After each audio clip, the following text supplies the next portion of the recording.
बिस्मिल्लाहिर्रहमानिर्रहीम। अस्सलाम वालेकुम नाज़रीन, मैं आपको अपने इस चैनल जिसका नाम है बेसिक पाकिस्तानी लाज़िम उर्दू, इसमें खुशामदीद कहता हूँ और उम्मीद करता हूँ कि आप सब अल्लाह ताला के फजल करम से खैर आफियत से होंगे और अल्लाह ताला से दुआ करता हूँ कि अल्लाह ताला आपके लिए आसानियां पैदा करे, आपकी तमाम मुश्किलात आसान करे, आमीन।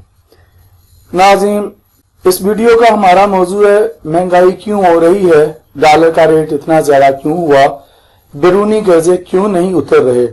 नाज़रीन, मेरा चैनल तो ला से मुतल्लिक है, लेकिन ये इंफॉर्मेशन थी और मैं अपनी जो पाकिस्तानी अवाम है उनके साथ ये इंफॉर्मेशन शेयर करना चाहता था, आप लोगों के साथ, नाज़रीन के साथ शेयर करना चाहता हूं।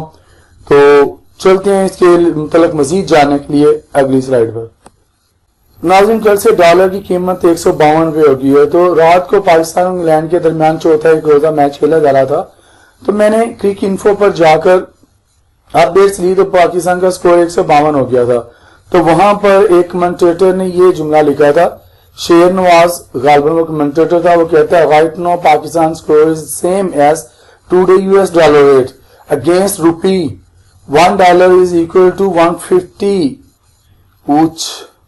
तो मैंने सोचा कि इसके बारे में भी एक वीडियो बनाऊं और अपने नाज़रीन को सारी तफसील इसके बारे में बताऊं, ये महंगाई के बारे में, डॉलर का रेट क्यों इतना चढ़ रहा है। तो ये सब जानने के लिए चलते हैं अगली स्लाइड पर। नाज़रीन, सबसे पहले रुपए के बारे में बात करते हैं, क्योंकि इसकी कदर कम होती है तो महंगाई का तूफान आ जाता है। रमजान करीम है और महंगाई में दिन ब दिन इजाफा होता जा रहा है, वहां की चीखें निकल रही हैं। हमें से बहुत सारे लोगों को कुछ भी पता नहीं होता और वो बहुत कुछ ऊट पटांग कहते जाते हैं। तो चलते हैं अपने मौजू की तरफ। नाज़रीन, क्या आप जानते हैं कि हुकूमत पाकिस्तान को अपनी मर्जी से करेंसी जारी करने का कोई इख्तियार नहीं? अगर नहीं जानते तो इसको जानने के लिए चलते हैं अगली स्लाइड पर। नाज़रीन, आपकी जेब में पड़ा हर करेंसी नोट एक कर्ज है जो आपकी हुकूमत ने स्टेट बैंक से इस वादे पर लिया है कि वो इस नोट को सूद समेत वापस करेगी। चूंकि करेंसी जारी करने का इख्तियार ही सिर्फ स्टेट बैंक के पास है, इसलिए करेंसी नोट की वापसी पर स्टेट बैंक के हिस्से के सूद का पैसा भी स्टेट बैंक ही छापता है और इस पर दोबारा सूद लिया जाता है और वो सूद वापस करने के लिए दोबारा नोट छापे जाते हैं और दोबारा उन पर सूद लिया जाता है। ये सिलसिला कभी खत्म नहीं होता। इस्लाम ने इसीलिए सूद को नापसंद किया है, इसीलिए हमारे बैरूनी कर्जे नहीं उतरते। इसी वजह से मुल्क का अंदरूनी कर्जा कभी भी कम या खत्म नहीं हुआ और महंगाई मुसलसल बढ़ती रहती है। स्टेट बैंक का पाकिस्तान हुकूमत पाकिस्तान के मातहत नहीं।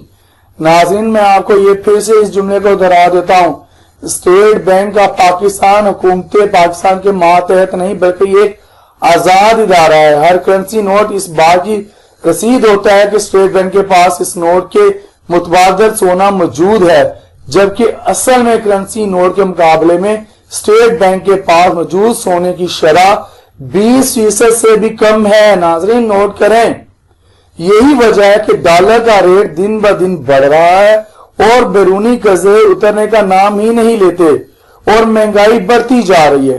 नाज़रीन, यहां पर मुझे आमिर खान की प्रोड्यूस की हुई फिल्म का एक गाना याद आ गया, सखी सैया तो खूब ही कमात हैं, महंगाई डायन खाए जात है।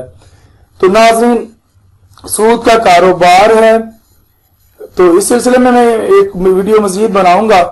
तो मुल्क के कर्जे कैसे उतरेंगे, महंगाई कैसे कम होगी जब ये सूद का कारोबार, जिसमें इस्लाम में सूद को इतना नापसंद किया गया है और ये हमारा चल रहा होता है। तो नाज़रीन, यहाँ पर स्टेट बैंक के ये जो रुपए होते हैं ना, ये जो हम इनकी वैल्यू 13 रुपए किलो है, 13 रुपए 13 रुपीज पर केजी ये नोट बिकते हैं। इस पर भी मैं मजीद वीडियो बनाऊंगा। तो अब तक के लिए इतना ही, इजाजत दीजिए। जिंदा रहे तो इंशाल्लाह फिर अगली वीडियोस में मिलेंगे। आपसे मैं यही कहूंगा, मैं हर वीडियोस में तकरीबन कहता हूं कि अल्लाह ताला हम पर और हमारे पाकिस्तान पर रहम करे, करम करे। ये एक इस्लामी मुल्क है और हमें इस्लामी एतवार पर जिंदगी गुजारने की तौफीक दे, आमीन सुम्मा आमीन। अल्लाह ताला आपको और मेरा और हमारे पाकिस्तान का हामी और नासिर हो। अल्लाह हाफिज।